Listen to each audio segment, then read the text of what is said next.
السلام علیکم ورحمۃ اللہ وبرکاتہ۔ الرؤف میڈیا سیل سے میں ہوں آپ کا میزبان قاسم عوان۔ آقا انعامدار احمد مجتبیٰ خاتم النبیین حضرت محمد مصطفیٰ صلی اللہ علیہ وآلہ وسلم کی حدیث مبارکہ ہے کہ ہر بچہ فطرت اسلام پر پیدا ہوتا ہے، اس کے والدین اسے یہودی، نصرانی، مجوسی بنا دیتے ہیں۔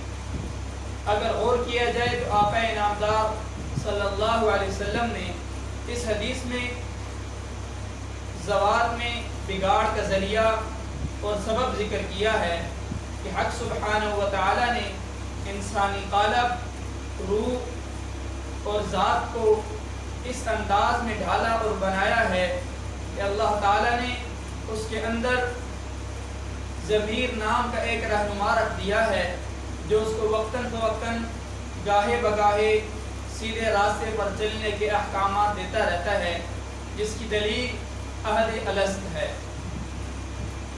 اسی طرح حضرت ابراہیم علیہ السلام بھی فطرتاً مسلمان بچے پیدا ہوئے، اور حضرت ابراہیم علیہ السلام اللہ تعالیٰ کے برگزیدہ پیغمبر تھے۔ اسی وجہ سے ان پر مصائب و مشکلات اور امتحانات کا ایک طویل دورہ رہا، جس کا بیان قرآن مجید کی سورۃ بقرہ کے پہلے سے پارے کے آخری پاؤ میں کچھ انداز میں اس طرح ہے: وَإِذِ ابْتَلَىٰ إِبْرَاهِيمَ رَبُّهُ بِكَلِمَاتٍ فَأَتَمَّهُنَّ قَالَ إِنِّي جَاعِلُكَ لِلنَّاسِ إِمَامًا۔ جب اس آیت میں غور و خوض کیا جائے تو اس کے اندر جو چند اہم اور خاص باتیں ہمیں حاصل ہوتی ہیں وہ 5 سوالوں کے اندر منحصر ہیں۔ نمبر 1، سب سے پہلا سوال کہ حضرت ابراہیم علیہ السلام سے امتحان کیوں لیا گیا؟ حضرت ابراہیم علیہ السلام سے امتحان کس طرح لیا گیا؟ حضرت ابراہیم علیہ السلام کی امتحان میں کامیابی کی وجہ کیا تھی؟ حضرت ابراہیم علیہ السلام کو جب امتحان عطا کیا گیا وہ امتحان کیا تھا؟ اس امتحان میں کامیاب ہونے پر انعام جو ملا اس کے ساتھ کوئی آیا ضابطہ بھی مقرر تھا یا نہیں؟ پہلے سوال کا جواب جاننے سے پہلے ایک اصول، ایک ضابطہ ذہن نشین فرما لیں کہ کسی شخص کا امتحان یا تو اس کی قابلیت جاننے کے لیے ہوتا ہے یا اس کی کسی جرم کی پاداش میں ہوتا ہے، لیکن جب بات حضرت ابراہیم علیہ السلام کی آتی ہے، حضرت ابراہیم علیہ السلام کا ان دونوں وجوہات سے کوئی تعلق نہیں تھا، بلکہ اللہ تعالیٰ کا حضرت ابراہیم کا امتحان لینے کی وجہ ان کی مرتبہ، ان کی شخصیت، ان کے مقام کو بلند کرنا تھا۔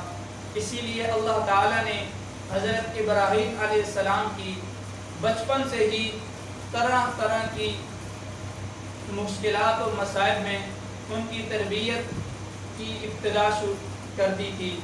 حضرت ابراہیم علیہ السلام کو بچپن ہی میں شعور عطا کیا گیا اور بعد میں انہیں نبوت اور خلت کا مرتبہ عطا کیا گیا۔ دوسرا سوال، حضرت ابراہیم علیہ السلام کا امتحان کس طرح کیا گیا؟ اس کا جواب قرآن مجید میں اس انداز میں آتا ہے: وَإِذِ ابْتَلَىٰ إِبْرَاهِيمَ رَبُّهُ بِكَلِمَاتٍ فَأَتَمَّهُنَّ۔ جب ان کے رب تعالیٰ نے ان سے چند کلمات کے ذریعے امتحان لیا۔ ان کلمات کے بارے میں مختلف مفسرین، محدثین کی مختلف آراء کی وجہ سے مختلف اقوال ہیں، لیکن ان تمام کا خلاصہ، ان تمام کا لب لباب صبر اور یقین ہے۔ تیسرا سوال کہ حضرت ابراہیم علیہ السلام سے جو امتحان لیا گیا، اس امتحان کے اندر حضرت ابراہیم علیہ السلام کی حالت کیا تھی؟ حضرت ابراہیم علیہ السلام کی حالت کے بارے میں قرآن ہی گواہ ہے، وہ اس انداز میں بیان کرتا ہے: وَإِبْرَاهِيمَ الَّذِي وَفَّى، کہ حضرت ابراہیم علیہ السلام نے اس امتحان تو کیا تمام امتحانوں میں مکمل 100% کامیابی حاصل کی۔ چوتھا سوال ابراہیم علیہ السلام کو ان تمام امتحانوں میں کیا مرتبہ، کیا انعام دیا گیا؟ حضرت ابراہیم علیہ السلام کو ان تمام امتحانوں میں کامیابی پر حق سبحانہ و تعالیٰ نے فرمایا انی جاعلک للناس اماما، میں نے آپ کو تمام لوگوں کے لیے امام بنا دیا۔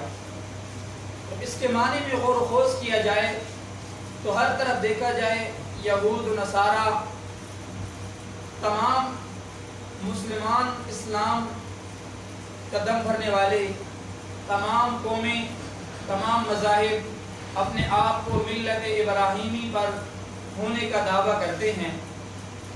اس آیت کی تفسیر میں دیکھا جائے تو ہمیں معلوم ہوتا ہے کہ اللہ تعالیٰ نے حضرت ابراہیم علیہ السلام کو امام بنانے کا مطلب یہ تھا کہ جو حضرت ابراہیم علیہ السلام کی اتباع اور پیروی کرے گا، مکمل انداز میں کرے گا، وہی حضرت ابراہیم علیہ السلام کی ملت پر ہوگا۔ اور جو شخص حضرت ابراہیم علیہ السلام کی اتباع اور پیروی نہیں کرے گا اور ان کے بعض یا چند یا تمام افعال کا انکار اور مخالفت کرے گا، وہ گمراہ اور ضال مضل ہوگا۔ پانچواں سوال کہ حضرت ابراہیم علیہ السلام کو جب انعام دیا گیا، کیا آیا اس کے ساتھ کوئی شرط، کوئی ضابطہ مقرر تھا؟ جواب جی ہاں، حضرت ابراہیم علیہ السلام کو جب امامت کا مرتبہ عطا کیا تو حضرت ابراہیم علیہ السلام نے عذرائے شفقت وہی مرتبہ اپنی امت، اپنی اولاد کے لیے بھی مانگا، تو اللہ تعالی نے فرمایا یہ مرتبہ، یہ شخصیت و مقام میں آپ کی آل اولاد کو ضرور دوں گا، لیکن ان آپ کی اولاد میں سے ظالمین، فاسقین کو کبھی بھی یہ مرتبہ عطا نہیں کیا جائے گا۔